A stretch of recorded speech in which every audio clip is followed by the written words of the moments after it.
Narito ang mga maiinit na balita. 15 grams ng illegal na droga, nasabat. Lalaking lumabag sa gun ban, kalaboso. Top 5 regional level high value individual, arestado. Civil Disturbance Management Operation Seminar, opisyal nang binuksan. Third quarter nationwide simultaneous earthquake drill 2023 isinagawa. Magandang umaga sa ating lahat. Narito ang mga maiinit na balita na naglalaman ng mga naganap na aktibidad at pangyayari sa loob ng isang linggo sa Eastern Police District. Upang ihatid ang mga kaganapan sa Distritong Pampulisya sa Silangan, Police Staff Sergeant Joy Maris Micael, ibalita mo. Napayuko na lamang ang drug suspect na ito habang iniimbentaryo ng mga otoridad sa kanyang harapan ang mga nakumpiskang iligal na droga mula sa kanya. Sa ikinasang operasyon, mahigit kumulang 15 gramo ng hinihinalang shabu ang nakumpiska mula sa suspect na nagkakahalaga ng 102,000 pesos. Kilala umanong tulak ng droga sa lugar ang suspect na kinilalang si alias Jeff, kaya tiniyak ng otoridad na dakpin ito. Sa kasalukuyan ay nasa kustodiya na ng Pasig PNP ang naarestong suspect at sinampahan ng kasong paglabag sa Sections 5 and Section 11 ng RA 9165 o ang Comprehensive Dangerous Drugs Act of 2002. Walang takas sa kamay ng otoridad ang 19 anyos na ito nang arestuhin at kumpiskahin mula sa kanya ang isang caliber 38 revolver na baril. Humantong sa pagka-aresto nitong suspect matapos makatanggap ang mga kapulisan ng Substation 2 Pasig CPS ng sumbong mula sa isang private informant dahil sa napansing kakaibang kilos at bagay na bitbit nitong suspect na hinihinalang baril. Agad namang kinumpirma ng mga kapulisan ng report at nakumpirmang positibo pa ang suspect sa nasabing lugar. Dito na sila nagsagawa ng operasyon na siyang nagresulta sa pagkaka-aresto ng 19 anyos na suspect na kinilalang si alias Jiro at makumpiska mula sa kanya ang nasabing baril. Sasampahan ng kasong paglabag sa Republic Act 10591 o Comprehensive Firearms and Ammunition Act in relation to Omnibus Election Code ang naarestong suspect. Sa kasalukuyan, nakakulong na ang suspect sa himpilan ng Pasig PNP para sa kaukulang disposisyon. Paalala ng PNP ngayong panahon ng eleksyon, suspendido ang lahat ng lisensya para sa baril, kaya ay mahigpit na pinagbabawal ang pagdadala nito. Alas 10 ng gabi nito lamang Lunes, nadakip ng mga operatiba ng EPD ang tinuturing na Regional Top Priority Target High Value Individual Rank Number 5 na kinilalang si alias Lizel. Tinugis ng mga otoridad ang 47 anyos na babae dahil sa kasong pagkakasangkot nito sa iligal na droga at sa pinagsanib puwersang drug bypass operation ng mga otoridad.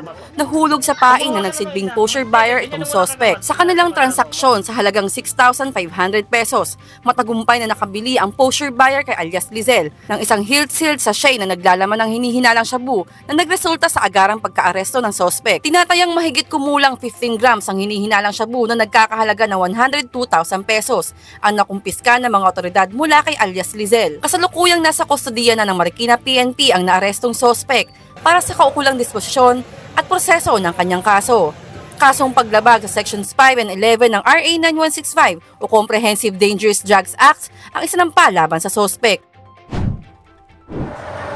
Patuloy ang pagkasanay sa mga kapulisan ng EPD para mas mapatibay at mapalawig ang pagbibigay ng public safety, services, and security para sa Metro East area ng NCRPO. Opisyal lang ang binuksan ng Civil Disturbance Management Operation Seminar na nilahukan ng mga kapulisan ng EPD Headquarters. Ang nasabing aktibidad ay dinaluhan at pinasinayaan ni Police Colonel Oscar P. Hasildo, Deputy District Director for Administration ng EPD, Police Colonel Jonathan G. Calixto, Chief District Directorial Staff at iba pang mga opisyales ng EPD. Ang aktibidad ay pinangasiwaan ng District Special Training Section sa koordinasyon ng Regional Learning and Doctrine Development Division and Regional Special Training Section Unit ng NCRPO.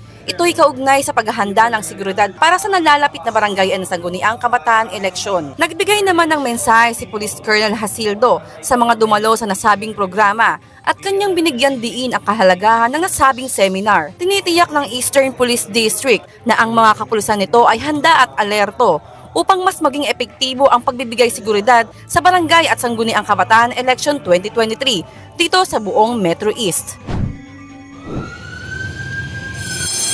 Sabay-sabay na naki-duck, cover and hold ang mga kapulisan ng Eastern Police District sa ginanap na third quarter nationwide earthquake drill for calendar year 2023. Pagkadinig pa lang ng bell ay agad na nag-duck, cover and hold ang mga kapulisan bilang paunang dapat gawin sa tuwing may lindol. Ang iba sa kanila ay nagtago sa ilalim ng mesa, sa kanilang mga upuan at nagdakip ng mga ulo na malayo sa mga bintana o sa alinmang mga bagay na maaaring bumagsak o mahulog na magdudulot sa kanila ng pinsala. Pagkatunog naman ng pangalawang bell ay agad namang lumikas sa mga EPD personnel sa kanilang mga opisina at tumungo sa pinakaligtas na lugar at nagtipon-tipon sa harap ng EPD headquarters. At mula doon ay nagkaroon naman ng head count ang bawat opisina upang alamin kung kumpleto ang lahat at wala nang naiwan sa nasabing gusali. Ang nabanggit na earthquake drill ay sabay-sabay ding isinagawa sa iba't ibang himpilan ng pulisya ng EPD mula Pasig, Mandaluyong, Marikina, San Juan at maging sa District Mobile Force Battalion. Layunin ng isinagawang aktibidad ay sanayin at mabigyan ng tamang kaalaman ng bawat miyembro ng EPD kung ano ang mga dapat gawin kung sakaling darating ang gantong mga kalamidad, lalo na ang tamang pagsasagawa ng 5 phases of earthquake drill, ang alarm, response, evacuate, assembly at head count. Mahalaga ang ganitong gawain upang maging handa at alerto ang lahat kung may kalamidad man na darating. Mula dito sa Eastern Police District, ako po ang inyong tagapaghatid ng Balitang Pamamarisan, Police Staff Sergeant Joy Maris Micael. At yan po ang mga naging kaganapan mula sa distrito ng mahuhusay, may profesionalismo at disiplinadong pulis, ang Eastern Police District. Ako po ang inyong EPD correspondent, Patrolman Reynan Jade Gravera. Tunay na pamamarisan, Police EPD yan, ang patnubay mo sa silangan.